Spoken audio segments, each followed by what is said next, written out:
case you're about to see is fictional, but the procedure is legally accurate. The characters are played by actors, but the jury is selected from members of the general public. 32-year-old Anne Willett, mother of 4, is charged with the murder of her husband James Willett on the night of March the 26th. She admits to hitting him on the head with a heavy steam iron. Ambulance man Frank Johnson, who answered the emergency call at the Willett house that night, has been giving evidence as the first witness for the prosecution. Yes.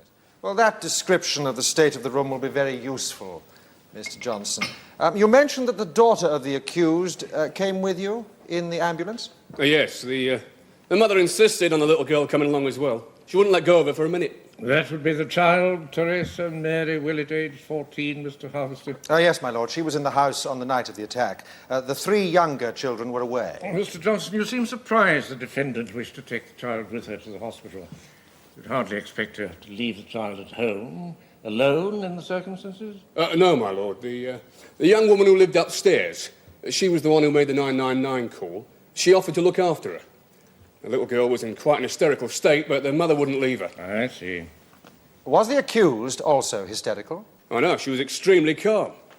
Well, when I say calm, tense but held in. Very quiet. Did she say anything to you when you arrived at the hospital? Not so much say as scream, actually. Why was that? Well, she was angry when she overheard me say to a nurse in casualty that I thought the man was dead. Well, I'd said it very quietly because I didn't want them to hear. I was thinking of the child more. They weren't aware at that time that he was dead? No. He was dead when we got to the house. We went through all the resuscitation procedures, but it was hopeless. The little girl was screaming and crying, so we thought it best to let the doctor at the hospital tell them. But when the woman overheard me say that to the nurse, she just went for me. Attacked you? Yes, she was sort of shaking me and pulling at me. It was all about how I should have told her he was dead and about getting a priest. She went absolutely wild. Thank you, Mr. Johnson. Mr. Johnson, do you know the significance of the sacrament of extreme unction? Well, I know what it is, yes. The Catholic Church teaches that certain prayers said over a man who is dying and the anointing of his 5 senses with consecrated oil will save his soul and his sins will be forgiven him. Oh, right, I see. To a devout Catholic such as the defendant, this is a crucial matter. You say Mrs. Willett attacked you in the hospital. You felt you were in actual physical danger. Well, no, of course not. I see. Now, one more thing. You've already described to the jury the state of the room when you came into it that night. The man lying on the floor, the steam iron covered in blood, the ironing board tipped over, etc. Was it not also the case that the injured man had been covered with a blanket? Yes, that's right. He had a duvet wrapped round him and a pillow under his head. That's soaked in blood, of course. At any rate, evidence of some care and concern, one might say. Suppose so, yes. Thank you. Now, Detective Inspector Spring, you spoke to the accused at Fulchester General Hospital on the night of March the 26th, very shortly after her arrival there. That's correct. What time was that? It was 11:25 p.m. I noted it because I asked her if she wished to make a statement. I cautioned her and she said, if I may refer to my notes. These notes were taken within 2 hours of the events in question, my lord. After I cautioned the defendant, she said, "It doesn't matter, I killed him, didn't I?" Did she say anything else? Yes, she said, he attacked me, he was drunk, and I didn't mean to kill him, but I was afraid. She said this in what you might call a monotone, very rapidly. After that, she wouldn't say anything else. But she did make a fuller statement to you later at the police station. Yes. If your lordship pleases, may Detective Inspector Spring read out the statement to the jury? I have no objection.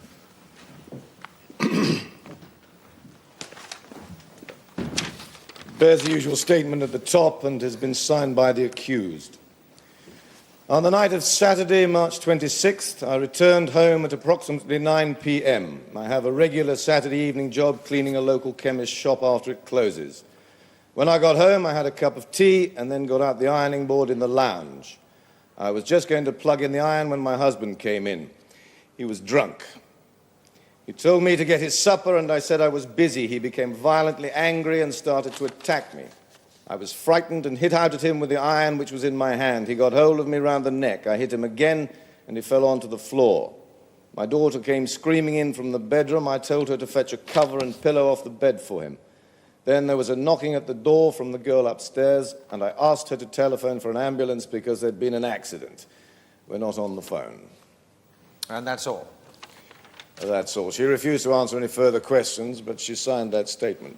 Was her daughter also with her at the station? Yes, she was obviously in a state of some shock. Was she also questioned? I did try, but her mother just spoke for her. How do you mean? Well, I asked the child where she'd been when it happened, and her mother said... She was asleep in her bed. Then I said, Teresa, did you see anything that happened? Her mother said she saw her dada trying to hurt me, and she saw how I had to hit him with the iron to make him stop. I then asked Mrs. Willett if she would let Teresa answer for herself, and she said she's not able to talk now, she's too upset. The defendant herself answered every question that you attempted to put to her daughter, the sole eyewitness of the events of that night. Yes. Thank you, Detective Inspector. Detective Inspector, am I right you did not keep Mrs. Willett in custody that night, but allowed her to go home with her child? Yes, she was accompanied by a policewoman, W.P.C. Bradley, who stayed at the house with them until the appearance at the magistrate's court the following morning. A rather unusual decision for you to take, wasn't it? The child was in a state of shock, it seemed best. Yes. She had been through a horrifying experience, hadn't she? So perhaps it's not so surprising that she wasn't able to answer questions so soon after it. Did she try to speak to you? Make any effort to respond to your questions which the mother interrupted? No, whenever I spoke, she'd look straight at her mother. But it would not be accurate to say that the mother prevented the daughter from making a statement to you that night, would it? Well, no, not in so many words. Thank you, Detective Inspector. You are Colin Edward Martin of 17 Church Lane in Fulchester? Yes. What was your relationship to the deceased? It wasn't related. Oh, yeah, I see what you mean. Good friends, the best. We'd known each other all our lives. Grew up on the same street. In London, that was, Leighton. And you went on being close friends ever since that time? Yes. The only time we got out of touch was when I went to Australia in early '69. I was there for nearly 7 years. When I got back, I heard that Jimmy was living in Fulchester, so I looked him up. He found me a job in the decorating firm he was working for then. And I moved here myself. You left England in 1969. That would be soon after the accused married. Yeah. You were acquainted with her before their marriage? No, nobody was. None of his friends. She just come out of the blue. She was in some RC convent school. Meaning to be a nun, Jim told me. And then he ups and marries her. You went to the wedding? I wasn't invited. None of us was. Well, it was her, not him. Didn't even invite his own mum. Now, Mr. Martin, did you have a conversation with the defendant on the morning of March the 25th of last year? Yeah. Where was that and at what time? It was in the back garden of her and Jimmy's place. She was hanging out the washing. It was about 11:30. You'd called to see her? Well, not likely. I wanted to see Jim. I thought she'd be out. I knew she had a cleaning job most mornings. Well, why did you want to see Mr. Willett that morning? To give him a rocket. I had a very good office decorating job lined up for him and me. Nights. And we were due to meet the fella the night before to fix all the arrangements. Only Jim never turned up. And this fella decides we wouldn't be reliable. Did you tell all this to the accused? Yeah, I did. I was very fed up about it. What did she say? She said she was glad because she didn't want Jim working with me anyway, like I was some kind of inferior person, like I was scum. So then I really lost my temper, and I said, you'd rather he be spending his time with his girlfriend, I suppose. Now, what did you mean by that? Well, Jim had this thing, an affair like 2 years ago with this girl. She, his wife, she found out about it and there was hell to pay. But he'd started up with this girl again. And that's what I said to her. I said, he started up with her again and it's been going on for 2 months or more. What was her response to this? Didn't blink an eye. She just said, that's a lie and you know it. So I said, well, it just so happens he's told me all about it. You know, that shocked her. She suddenly went as white as a sheet and she grabbed hold of me and said, what's he been telling you? What's he said? So then I told her about the conversation I had with Jim a few weeks back in the boozer. Yes? And what was that? Well, I'd noticed he'd taken to sliding off from the pub early some nights, 8:30. So this night I says to him, was he off to see his girlfriend or what? Well, I thought he was going to hit me for the minute. And I says, she may be married now, but you think I don't know? Her old man works nights. And that's when he admitted it. Told me he'd been seeing her 2 or 3 nights a week. What did the defendant say when you told her this? Nothing. She just stood there like a statue staring at me, right through me like I wasn't there. And this towel she was pegging up, she just let it drop out of her hands into the dirt. And then she turns around and walks very slow like a zombie into the house. And the next day, Jim was dead. Thank you, Mr. Martin. Will you wait there, please? You've given us a wonderfully vivid scene, Mr. Martin. Were there any witnesses at all? No. The solicitor chappie went round asking all the neighbours, but nobody's seen us. I'm sure, because this meeting never took place, as Anne Willett will testify. She's a liar, then. Certainly somebody's lying. Mr. Martin, you've always disliked the accused, haven't you? Yes, I have. She's a mean, spiteful, jealous, stuck-up bitch. Beg your pardon, my lord. You must try to control yourself, Mr. Martin. I will, yeah, sorry. Mr. Martin, there is no proof of your meeting with Anne Willett, nor is there a shred of proof of the deceased having resumed this affair, this thing, as you call it. This thing is a figment of your imagination, isn't it? A deliberate fantasy motivated by intense dislike and a desire for revenge. No, it's not my imagination, it's true. I know I shouldn't have told her. Don't you think I know that? Do you think I don't lie awake nights, wishing I hadn't? Wishing I could take it back? That's not the worst of it. It's the night he died I'll never forgive myself for. I could have stopped it. I could have stopped it happening, but I didn't.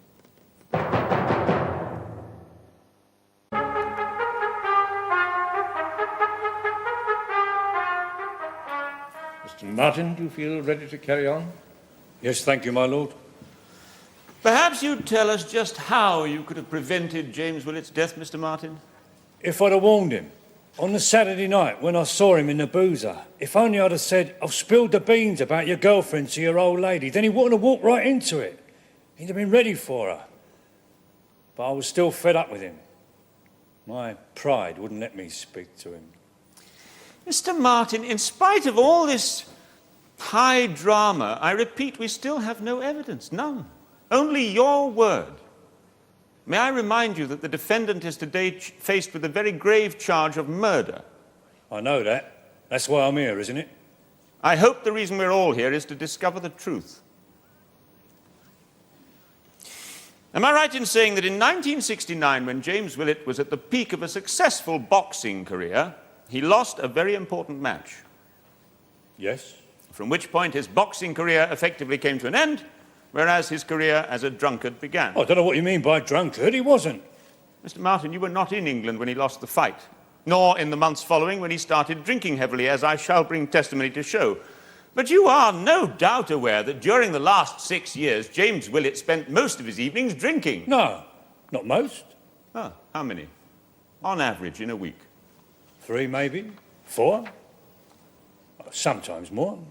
And is it not also true that he was barred entrance to at least 2 public houses in the town because of his violent and aggressive drunken behaviour? No, not violent. He got a bit silly, that's all.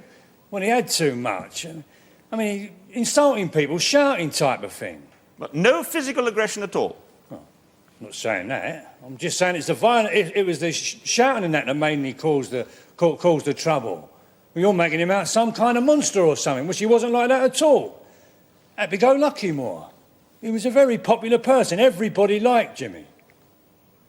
And he wasn't a violent man. Now, you would be surprised, then, to hear that he had on several occasions physically assaulted his wife. That I wouldn't believe. Well, perhaps you will when you hear the doctor's testimony. Is it correct that Willett lost his job with the decorating firm in 1979 because of drunkenness? No, they were laying people off. Oh, but not you, who'd only been with the firm for 2 years. James Willett had been employed by them for nearly 6. Did he ever have another regular job? He was a freelance painter and decorator.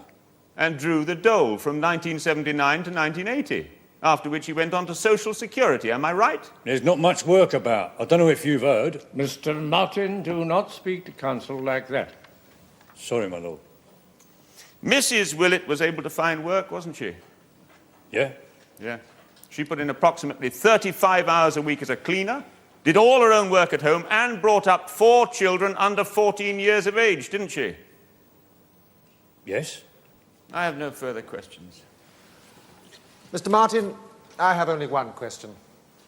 Did you or did you not tell Anne Willett on the day before her husband died that he had once again taken up an adulterous affair? I did. Nothing but the truth. You are Mrs. Dorothy June Willett of 19 Hansford Crescent, Walthamstow in London? Yes. And you are the mother of the deceased James Willett and the mother-in-law of the accused? Could you speak up a little, please, Mrs. Willett? Yes, my lord. But I expect this is your first experience of a courtroom, Mrs. Willett. No, I go up to the Old Bailey most days. I beg your pardon? Well, there's a few of us. We meet there at 9 o'clock in the morning and queue up for the gallery. We're all IOPs. It's like an hobby. Well, it's a bit different this side. Every day? Well, no, not weekends. Mrs. Willett, when was the last time you saw your daughter-in-law, Anne, before the death of your son? Well, that morning, Saturday, she brought the children to stop with me for the weekend. Had this been arranged beforehand? No, it hadn't been arranged at all. She'd just turned up. With the children? Yes, all 4, which surprised me. Why was that? I usually just have the 3 boys, my grandsons. Teresa stays with her mum. Well, what was her reason for wanting them all to stay with you that weekend? Well, she said it was their half-term holiday and she was going to decorate their bedrooms and wanted them out of the way. I thought myself Teresa could have helped her, although she's a bit funny, not right. What was the defendant's behaviour like on that day? Oh, very tense, nervous, not her usual self. In what way? Couldn't sit still, didn't stop to listen when you spoke. Lashed out at Teresa when she made a fuss about staying with me. Smacked her, which was unheard of. But Teresa Willett did go back to Fulchester that day, didn't she? Yes, she had a proper tantrum when her mum left. I couldn't calm her down. I knew my daughter's husband was travelling right up to Liverpool that Saturday. So I rang him and said, could he go via Fulchester and take Teresa home? I couldn't manage her. Were you able to let her mother know that she was coming? Well, no, they're not on the phone. Teresa's got her own house key round her neck. On account she lets herself in after school. Latchkey child. Mrs. Willett, I'd like you to cast your mind back to the summer of 1982. It was in July of that year that the mother of the accused died, and you came to Fulchester for the funeral, isn't that so? Yes, with me daughter and her husband. Can you remember anything the defendant said on that day concerning your son? She made a threat against his life. What prompted her to make this threat? Well, it was because Mavis, me daughter, told her Jimmy was carrying on with another woman. Yes, can you elaborate on the conversation? Well, Mavis says Jimmy told her himself, and he said it had been going on since the Christmas before. That's when I says to Anne, have you been letting him have his marriage rights? And she says, the doctor says it would be dangerous for her to have any more children, which meant she hadn't. So I says, well, there's always the pill, you know. And of course she's an RC, so she wouldn't. Never mind about him being ordinary Church of England where it's allowed. Oh, she's crying then. Oh, I says, you've only got yourself to thank. You've driven him to it, which is nothing but the truth when you come to think of it. Mrs. Willett, what did she say in answer to all this? Can you remember her exact words? Oh, I shall never forget them. She says if he goes on with it, I'll kill him. You're his mother, she said. You tell him that.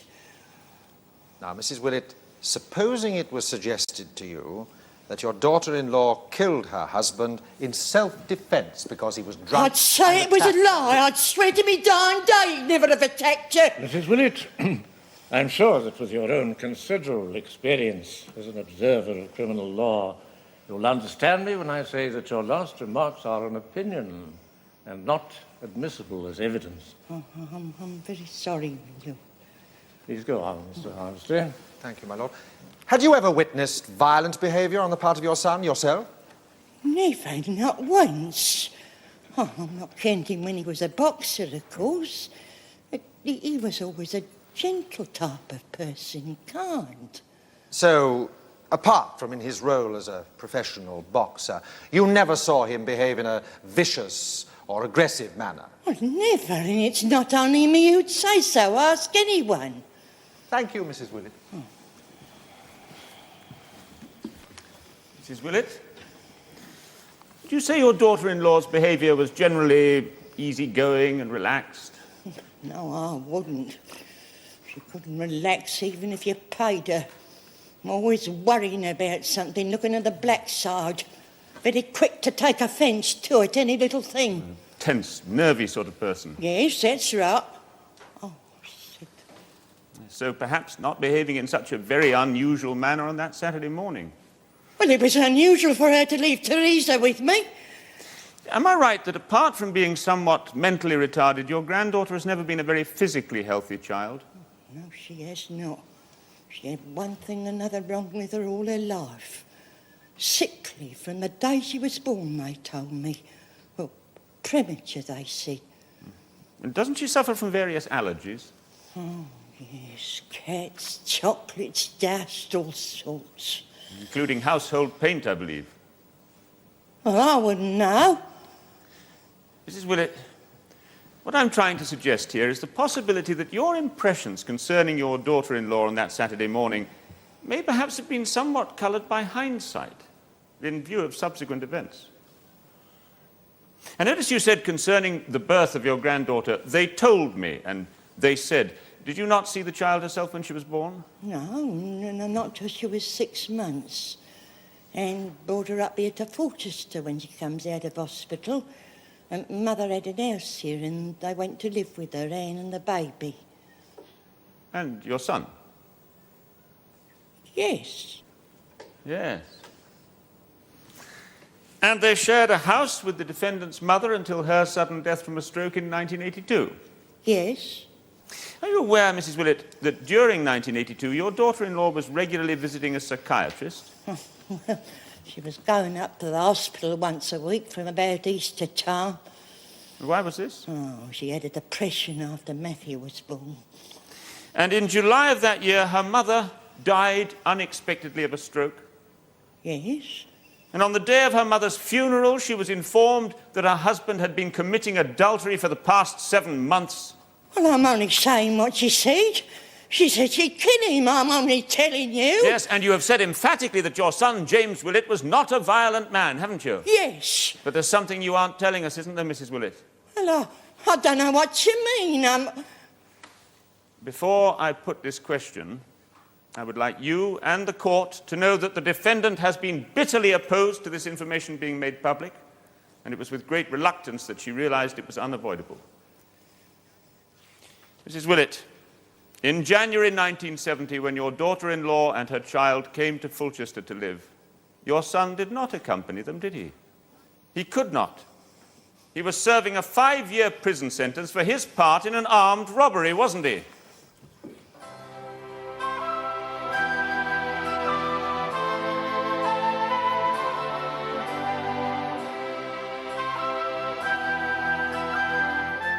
The case of the Queen and Willett will be continued tomorrow in the Crown Court.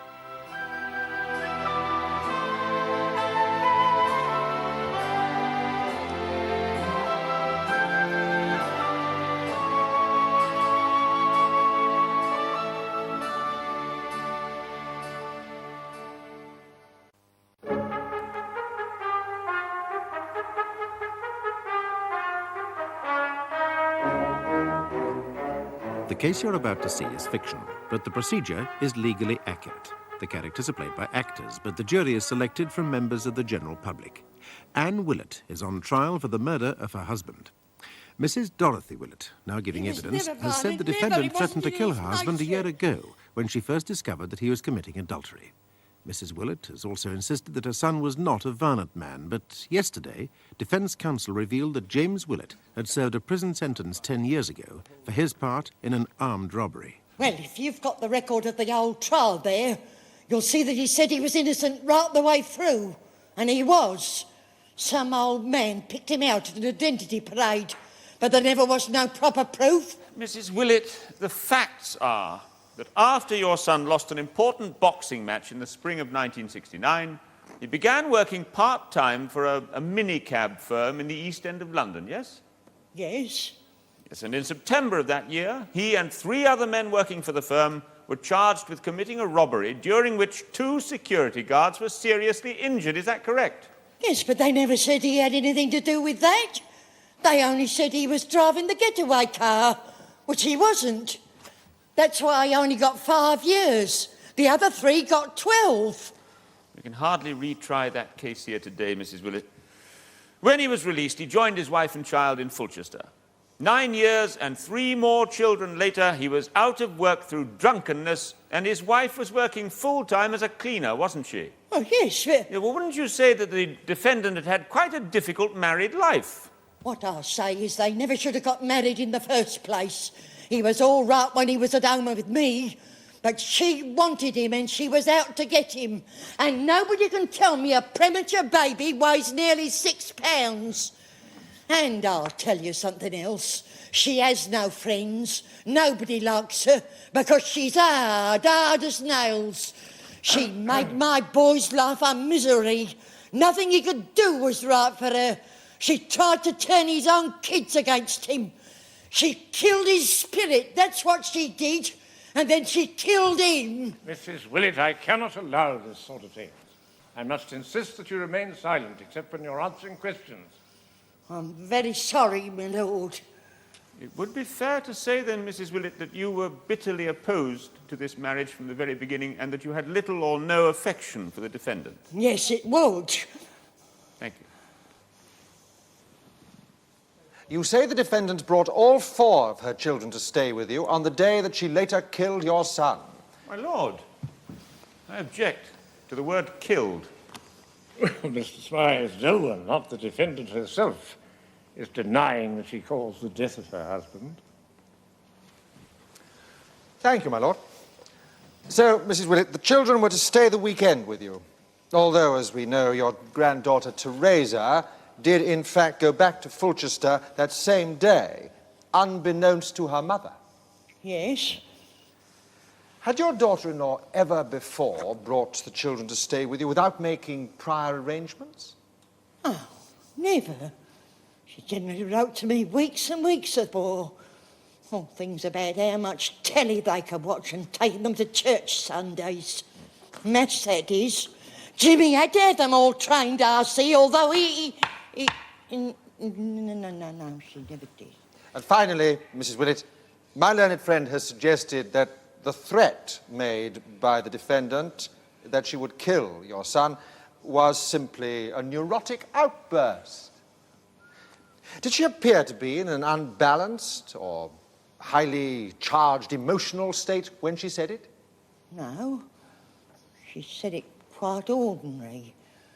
Like she was talking about the weather. Oh, it frightened me.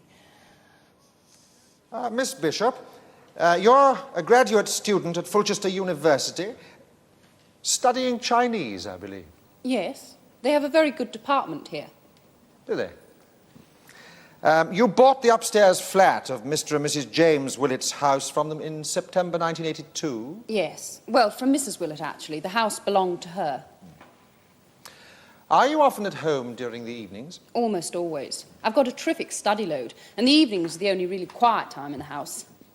I can hear just about everything from downstairs. And you were at home during the evening of March the 26th?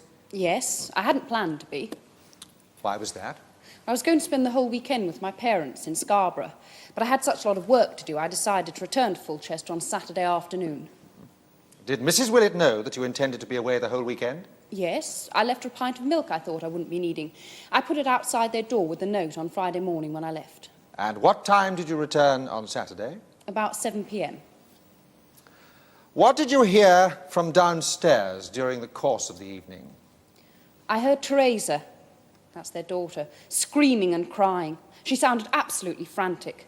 And I heard Mrs. Willett shouting. What time was that? I think it was about 9:30. I'd gone to bed to read. And your bedroom is where? Over the Willett's living room.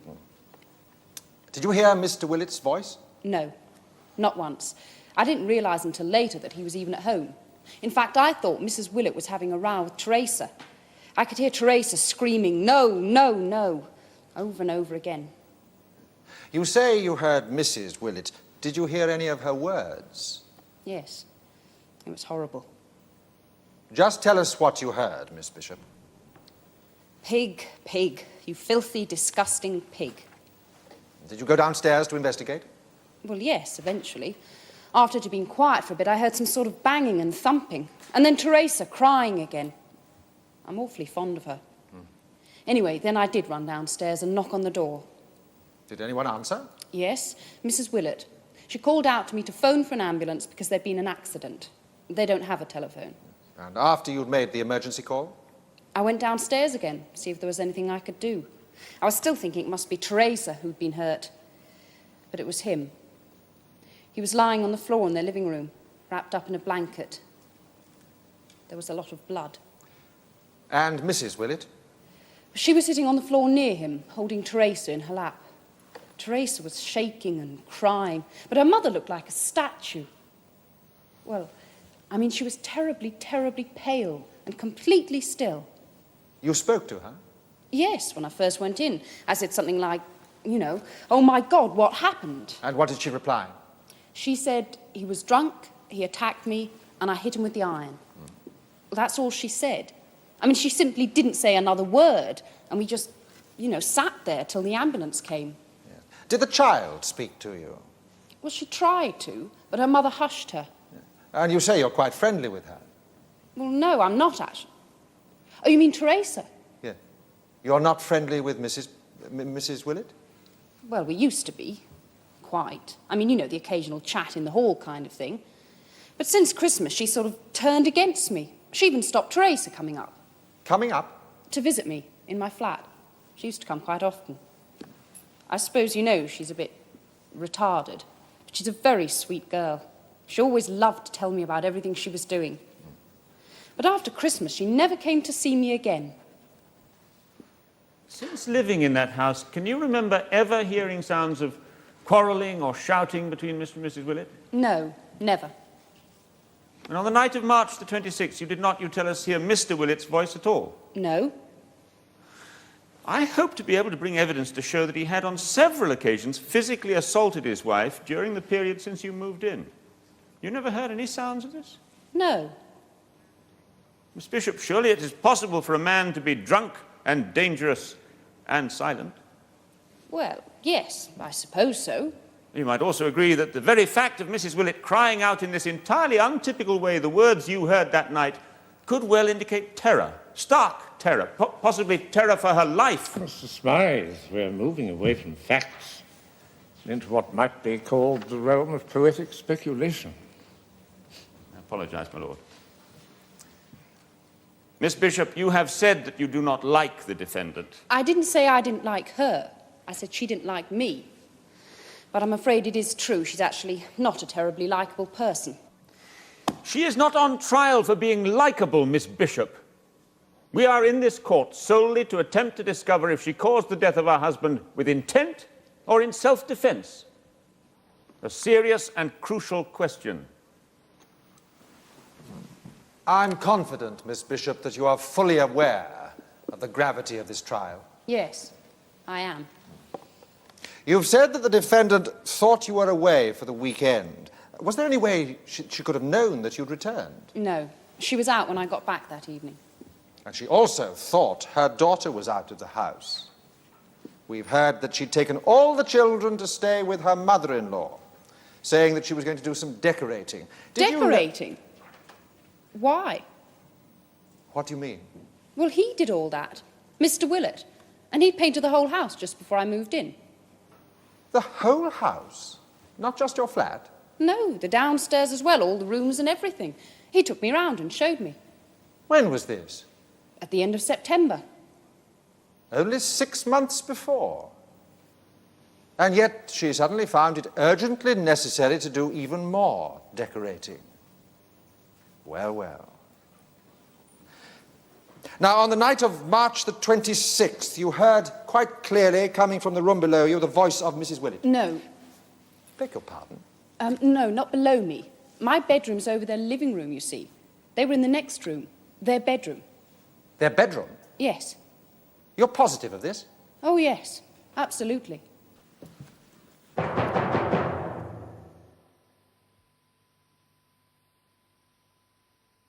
TV lawyers.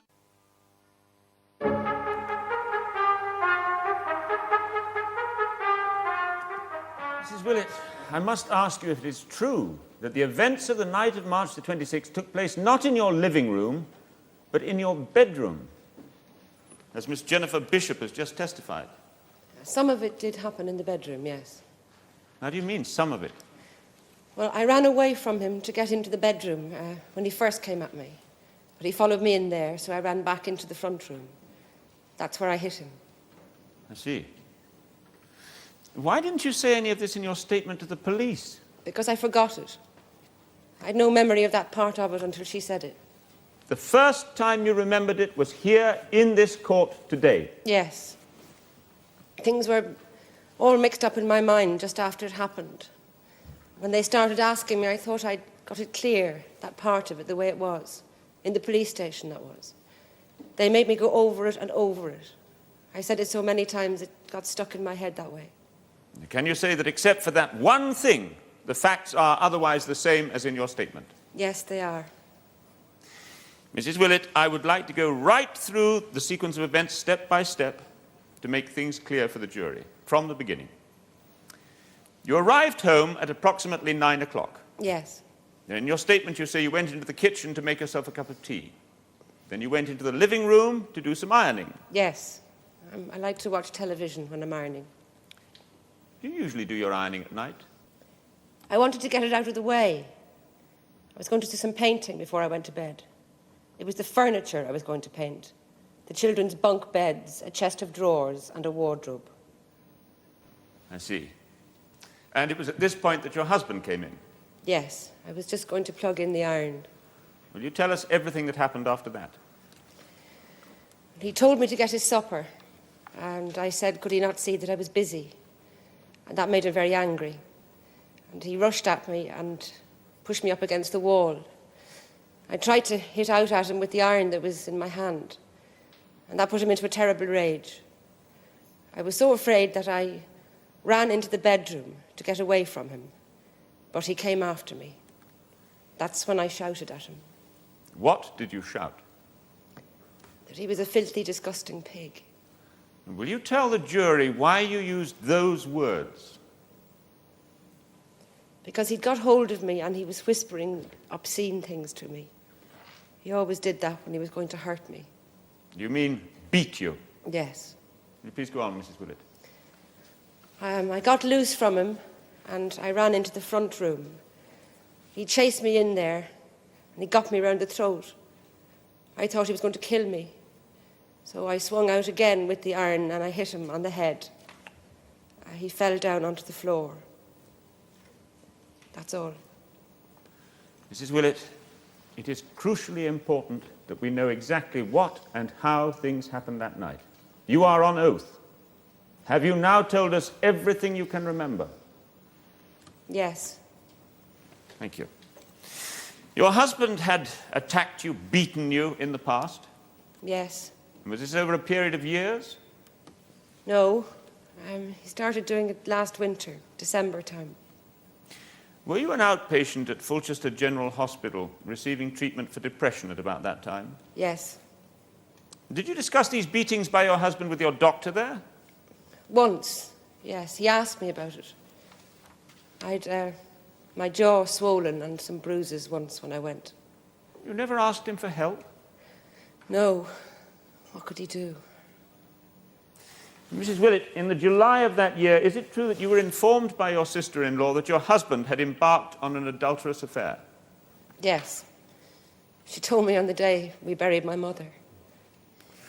And your mother-in-law, Mrs. Dorothy Willett, has told us that you said to her in the presence of your sister-in-law that if your husband continued with the affair, you would kill him. Is that true? Yes. Yes, I did say that, but I didn't mean it. I didn't know what I was saying that day. It was like I didn't know who I was. Because of the grief for your mother? Well, no, it was mainly the new tablets the doctor had put me on there. I'd been better since I'd been going to see him, but when my mother died so suddenly, well, I was in a very bad state, and he put me onto these new tablets, but they just confused me more, so he took me off them again. We've also been told by Mr. Colin Martin, your husband's friend, that on the morning before your husband's death, he told you that your husband had resumed the affair. Is that true? No, I didn't see Colin Martin that day. The meeting he described never took place? No. I suggest that the meeting with Colin Martin is yet another thing that you've conveniently forgotten. No. You knew Jennifer Bishop was away for the weekend, did you not? Yes. And you took all your children up to London to stay with your mother-in-law without even letting her know that you were coming, isn't that right? Yes. That night you were waiting for your husband to come home from what you knew to be an evening with his mistress, isn't that correct? No. And when he did come in, you accused him and you reviled him and then you killed him, No. isn't that right? Look, you've already changed one detail of what you say happened that night. There's another detail which seems to have been forgotten in this amnesiac shuffle. In your latest story, you make no reference at all to your daughter. What do you mean? I mean that Jennifer Bishop has told us that she heard her screaming and crying. Was this when you were running in and out of the bedroom? Was this when your husband had you around the throat? Where was she? She was in bed, in her own bed. In one of those bunk beds that you were preparing to paint in the middle of the night? Yes. No. I don't understand you. Do you mean yes or no? Mrs. Willett. Will you please answer Counsel's question? Teresa sleeps in a divan bed in our bedroom, Jimmy's and mine. In your bedroom? Yes. There are only the two bedrooms, and she was getting too old to sleep in with the boys. Do you remember then at what point she began screaming and crying? When he chased me in there. I see. If she were to be called as a witness, she would corroborate all the details that you've given us in this new version of events, would she? Mrs. Willett. Yes. I'm asking you if your daughter would be able to corroborate your story. Yes. I've no further questions. And in the past, when your husband had attacked you, had he always been drunk? Yes. But this occasion was worse than any of those other times. Yes. Had you been as frightened of him ever before? I thought he'd gone mad. I thought he'd gone raving mad. Thank you, Mrs. Willett. That's all. You may return to the dock, Mrs. Willett.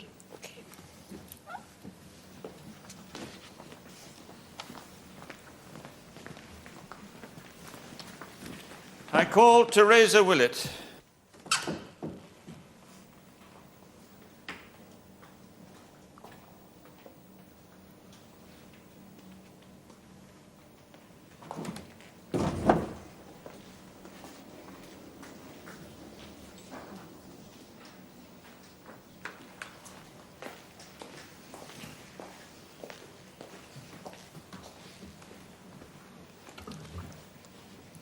Will you take the book in your right hand, please? Now, will you say these words after me? I promise before Almighty God I promise before Almighty God that the evidence I shall give that the evidence I shall give shall be the truth, shall be the truth, the whole truth, the whole truth, and nothing but the truth. and nothing but the truth. It won't be necessary for you to remain in the witness box. A chair, please.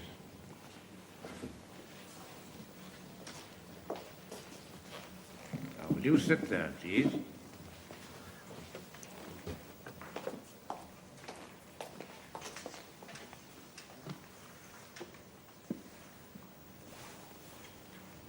Thank you, my lord. Your name is Teresa Mary Willett, and you live at 24 Melville Road, Fulchester. Good. Now, Teresa, I won't keep you very long. I just want you to answer a few questions for me. Your mother has already told us what happened on the night your father got hurt. Dad is dead. He's dead and gone to heaven. Yes, that's right. Now, will you tell us what happened that night, Teresa?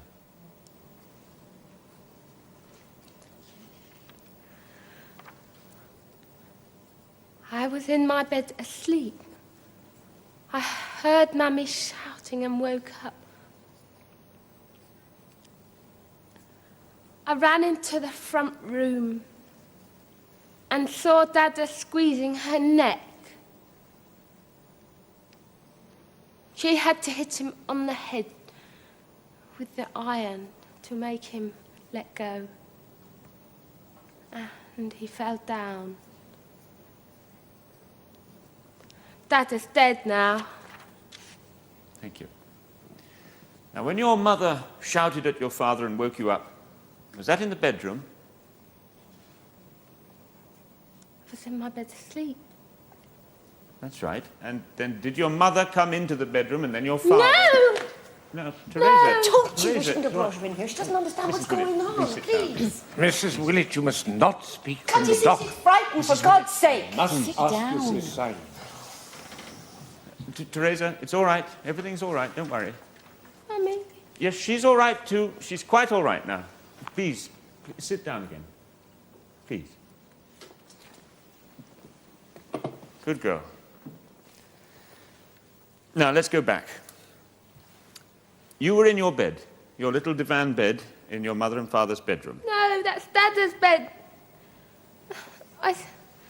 I sleep in Mummy's bed with her. Oh, dear. Well, on this night that we're talking about, when your father got He hurt... wasn't! No, he wasn't in bed! Yes, I know. Not yes, not yes, no! Dada wasn't in bed! Teresa, I don't understand. Not in the bed with me! Not in the bed with me! No! Don't say! Dear God, in the bed with you. To do what Dada says, not a bad girl. Mummy said no. Good girl to do what he says. Good. Doesn't matter. All of that day, doesn't matter, Mr. Reed. Good girl. Don't say to anyone, not to anyone. Don't say. I'm going to rise now. Silence in court. This trial will resume tomorrow morning at 10:30. And I want to see both counsel in my chambers now. All stand. All persons having anything further to do before...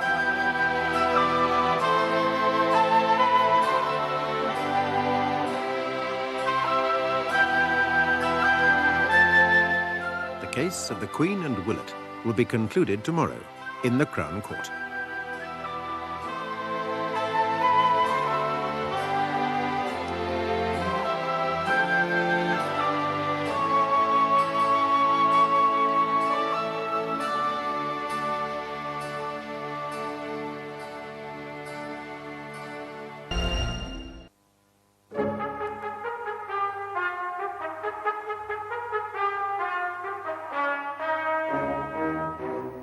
The case you're about to see is fictional, but the procedure is legally accurate. The characters are played by actors, but the jury is selected from members of the general public. Anne Willett is accused of murdering her husband by hitting him on the head with a heavy steam iron. She's claimed self-defense, but the prosecution case is that she killed him because of jealousy over an adulterous affair. Yesterday afternoon, Teresa Willett, the defendant's 14-year-old and somewhat mentally retarded daughter, broke down while testifying. She suddenly and passionately denied that her father was in bed with her at the time of his death. The implication of incest is clear. At that point, the judge called an adjournment. This morning, he is again meeting with both counsel in his chambers before the trial resumes. Yes, when I talked to her after the adjournment yesterday. And she told you it was all true, did she? The husband was actually in bed with the daughter And it was the sight of this that triggered off the attack. Is that what she said? That's right, Judge. Well, it looks like provocation, doesn't it? Digby, are you wanting to reduce from murder to manslaughter? Yes, I am. I'm afraid I'm not happy with that, Judge. Not? Why is that, Stephen? Well, from what the girl said in court yesterday, it looks as if the mother already knew about the incest. No, she didn't. It came as a complete and total shock to her. And it sounded as if she approved of it. Approved? Are you saying the mother was somehow involved in setting up this incest business? I'm saying it's possible. Why didn't she tell the police about it in the first place? She must have known that it would help her case. Because she was protecting the child. She didn't want anyone knowing about it. Even at the risk of a life sentence for murder? Yes. Or she may have been afraid that it would come out, that she'd promoted the incest. Oh. This particular child would be quite helpless in that situation, wouldn't she? Mother could do what she liked with her. Nothing my client has said could possibly sort with that. Oh, I expect not. Well, of course, reducing the charge is up to you, Stephen. I take it you're against it. I'm not prepared to accept manslaughter with provocation at this stage, Judge. I'd like to see the girl complete her evidence first, and I want to cross-examine her. I make absolutely no promise, but what I will say is that I'll reconsider the situation after that. Right. Well, we'll proceed with the original charge, then. Now, I have got this clear, have I? If the mother knew about the incest, seeing them in bed together that night would not constitute provocation. So that the motive of the attack would remain jealousy over the husband's adultery. That's exactly it, yes. I wonder if I might raise this now, Judge. I shall need to recall my client. Yes, I wouldn't object to that. Stephen? Certainly, but I want the girl to finish her evidence first. So the best way you can help your mother now is to tell us the truth about everything. Do you understand that, Teresa? Yes. So, your father was in the bed with you, wasn't he? Yes. What was he doing to you? He hugs me and he kisses me. Had he ever got into the bed and done all that to you before? Yes. A lot of times? Saturday nights when Mummy's at the chemist shop doing the cleaning. He says, come into bed for a cuddle, Terry. I don't like it. He says... Yes? What did he say? Don't tell Mummy. If you tell her, I'll go away and never come back. And did you ever tell her? No. Now, Teresa, I'm going to have to ask you one more time about everything that happened on the night your father died. Your mother wants you to tell us the truth, and so does his lordship. So now you must say exactly what happened. Do you understand? She came into the bedroom and saw you in the bed with your father, didn't she? Yes. What did she do? She screamed and she shouted at him. And I screamed too, and I jumped out and ran away to the front room. What happened then? I don't know. I was like this. Shorthand writer. Witness puts her hands over her ears and closes her eyes. And then, did your mother come into the front room herself? Yes, she was pulling Dada in. Did you help her? I held a pillow under his head. It was all bleeding. What else did you do? I got him a cover from the bed. We covered him up warm. And then Jenny upstairs came and knocked on the door, and Mammy told her, telephone the 999, there's an accident. And did your mother tell you what to say when people asked about what had happened? Tell them Dada was squeezing my neck, and I had to hit him on the head with the iron to make him let go. Don't say he was in the bed.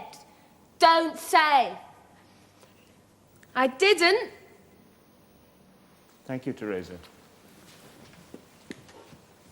Teresa? Miss Willett, Mr. Harvester would like to ask you one or two more questions. Only a few more moments. Lord.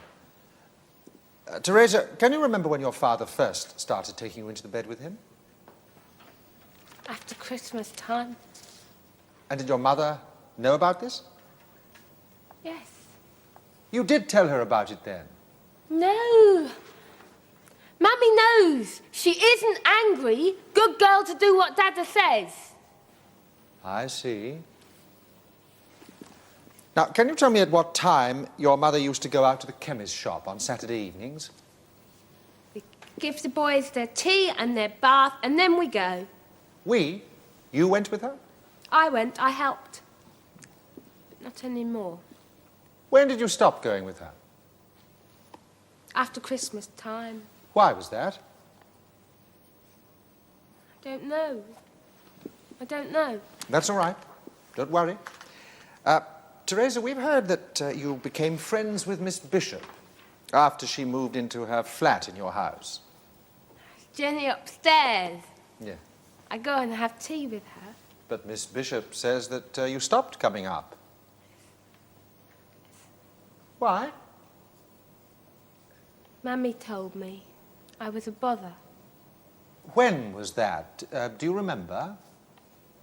No. Well, did you see Jenny upstairs at Christmas? She gave me a puzzle. Yes. And did you see her after Christmas? I don't know. I don't know. It doesn't matter at all, Teresa. Thank you.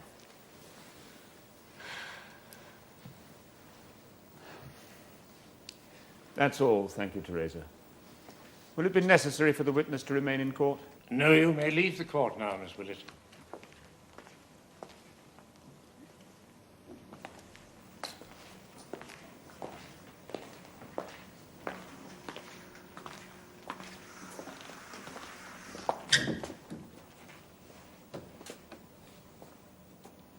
Shall be the truth, the whole truth, and nothing but the truth. You are Dr. Devenant Kishan, consultant psychiatrist at Fulchester General Hospital. I am. The defendant, Anne Willett, has been a patient of yours? Yes, she visited me as an outpatient at the hospital from April 1982 until January 1983. And what were you treating her for? For severe postnatal depression. Dr. Kishan, in July 1982, did you make any change in your treatment of Mrs. Willett's depression? Yes. Her mother died very suddenly at the time. I was concerned that Mrs. Willett might be on the verge of a further depressive breakdown. I suggested that she should be admitted into hospital, but she was adamant that she couldn't leave her children. So I tried a course of more powerful antidepressants for her. And was this treatment successful? No. The tablets made her more confused and gave her an increased sense of alienation, so I discontinued them. Is it possible that a statement she made at this time threatening to kill her husband could have been due in part to the adverse effect of these tablets? Yes, it is possible, certainly. As I say, at the time, she was in a very confused state. Was she in the habit of discussing the intimate details of her marriage and family life with you during her treatment? No, on the contrary. She could hardly ever be persuaded to discuss anything apart from her own personal symptoms. I think she's by nature a very proud and reticent person, and her illness accentuated the somewhat obsessive need for personal privacy. You say obsessive. Does it seem surprising to you that she would risk a murder charge rather than have the incestuous relationship between her husband and her daughter publicly exposed? No, this doesn't surprise me. It seems quite comprehensible in terms of what I know of her instincts and her patterns of behavior. Thank you, Dr. Kishan. Dr. Kishan, I understand that social workers and psychiatrists categorize one kind of incest as endogamous.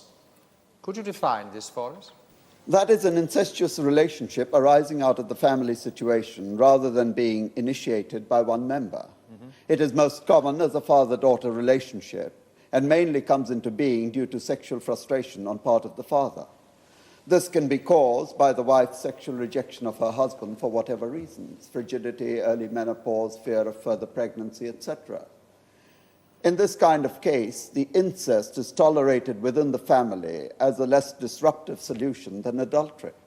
In other words, the mother leaves the daughter to take her place. You could put it like that, but almost invariably, nothing is openly acknowledged by any member of the family. I see.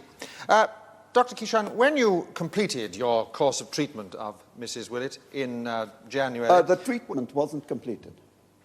Mrs. Willett simply stopped coming to see me. I had an early January appointment with her, which she didn't keep. We wrote to her, but she never replied. I finally contacted her GP and asked him to keep me in touch. I didn't see Mrs. Willett again after Christmas.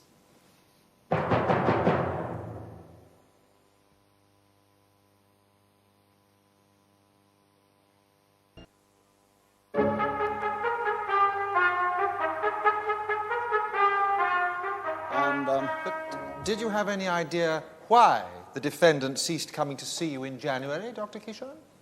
I thought it might be because she felt she'd been disloyal to her husband. How do you mean? The last time I saw her, just before Christmas, her face was swollen and bruised, and she was limping.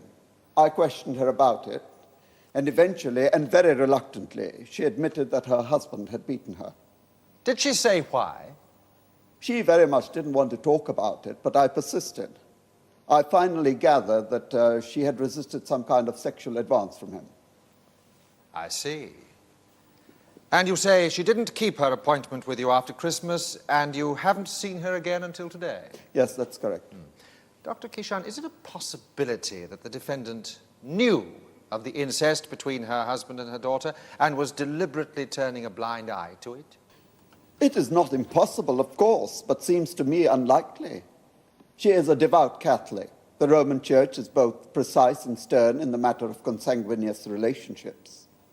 Mrs. Willett is also passionately devoted to her daughter and extremely protective of her.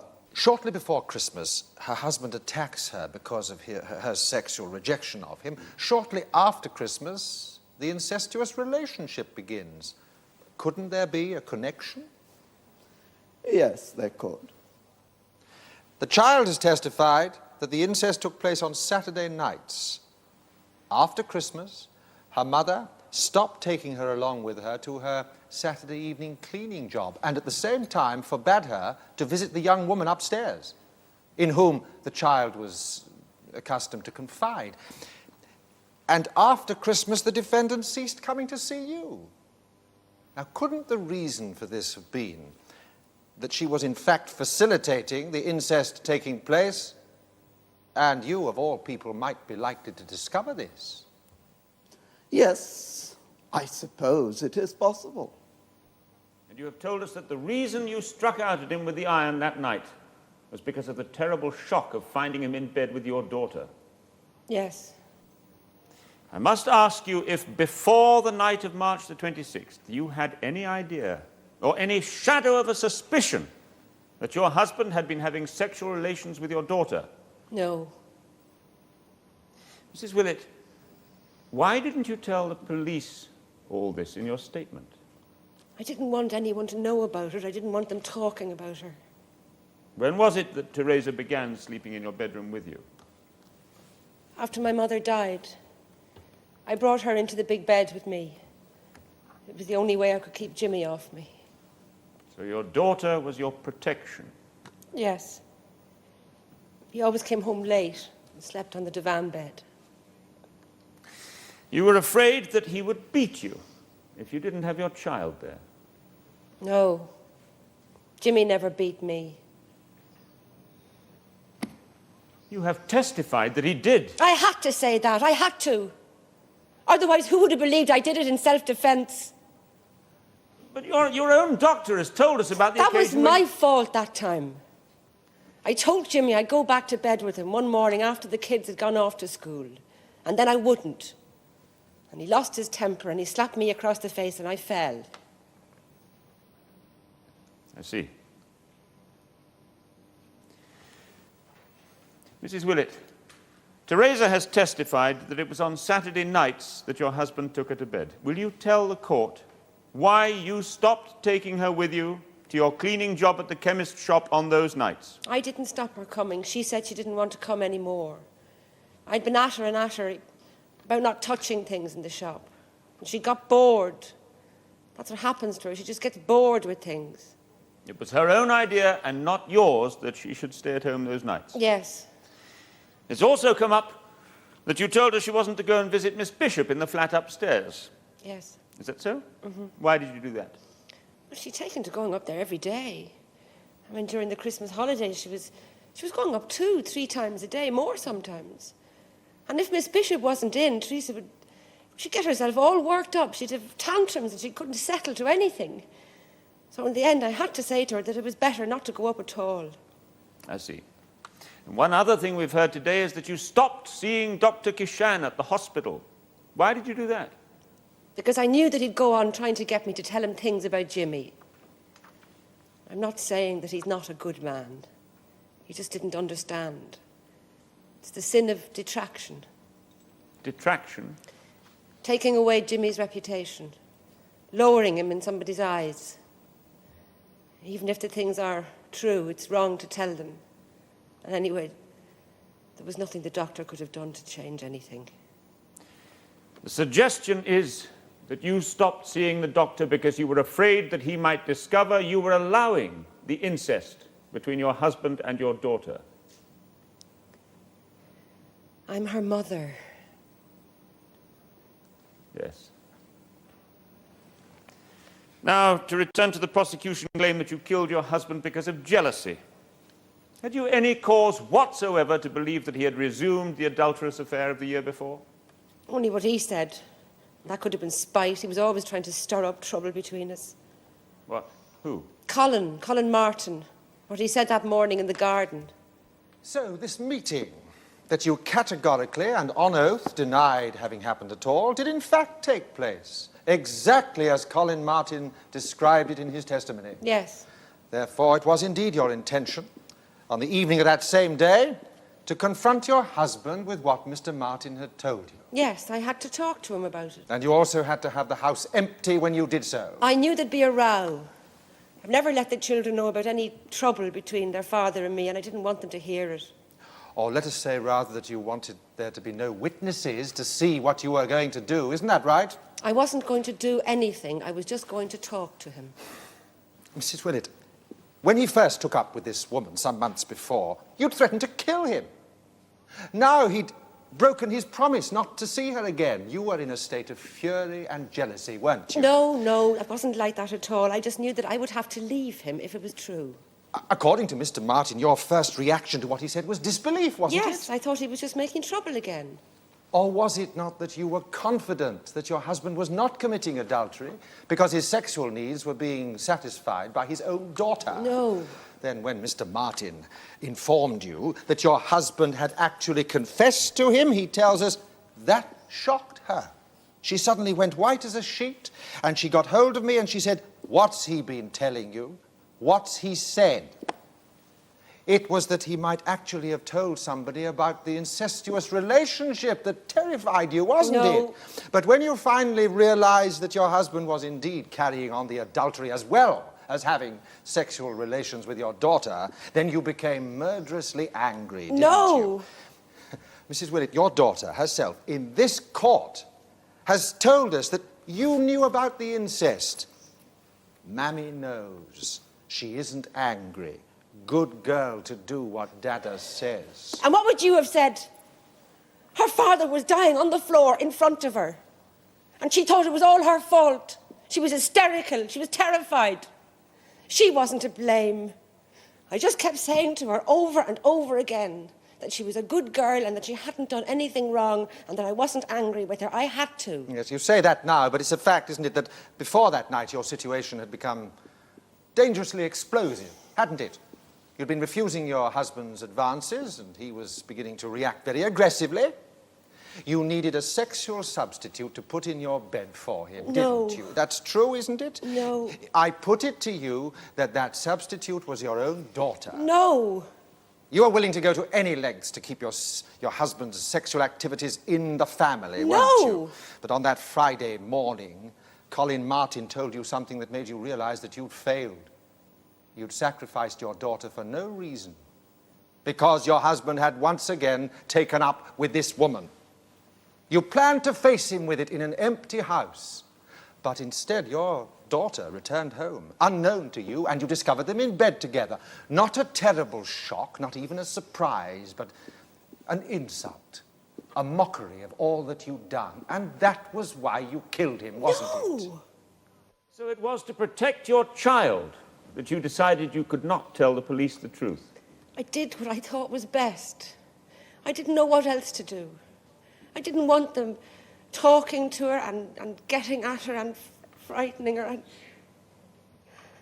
I thought no one would have to know about it. Mrs. Willett, please try to calm yourself. Mr. Smythe is trying to help you. Do you say that you'd always been especially close to your daughter? Perhaps more so than to the other 3 children? She needs me more. They know that. She wants a lot of attention all the time. You were only 19 when she was born. Yes. And your husband was in prison at the time serving a sentence for armed robbery. Yes, and that was wrong. He should never have been sent there. And you had complete faith in his innocence. Yes. And did you love him and have faith in him still when he came out of prison? Yes. And in the years when he took to drink and lost his job and couldn't support you and the children, did you still love him and have faith in him then? Yes. He wasn't bad. He was just weak. Was he bad when he hit you across the face for refusing to go to bed with him? I didn't mean that. He just lashed out. And on the night of March the 26th, when you came into that bedroom and found him in bed with your daughter, did you think he was bad then? That was wicked. That was a terrible, wicked sin. She was crying. The child was lying there, tears pouring down her face. And he was still... I hated him for it. If you are satisfied so that you are sure that the defendant killed her husband, either intending to do so or at least intending to do him some serious injury, and if you are further satisfied that in doing so she was not acting under provocation, as I shall explain to you, then you should find her guilty of murder. There was provocation here if the defendant was provoked either by things done or by words used, or both, into losing her self-control, so long as you feel that a reasonable person, that is to say, an ordinary person of the same age and sex as the accused, and in the position the accused found herself, would have lost her self-control and acted in the way that the accused did. If you think there may have been such provocation, then you should find the defendant not guilty of murder, but guilty of manslaughter. Members of the jury, will your foreman please stand? Please answer my next question, yes or no. Have you reached a verdict upon which you're all agreed? Yes. Do you find the defendant, Anne Willett, guilty or not guilty of murder? Not guilty. Do you find the defendant, Anne Willett, guilty or not guilty of manslaughter? Guilty. And that is the verdict of you all? Yes.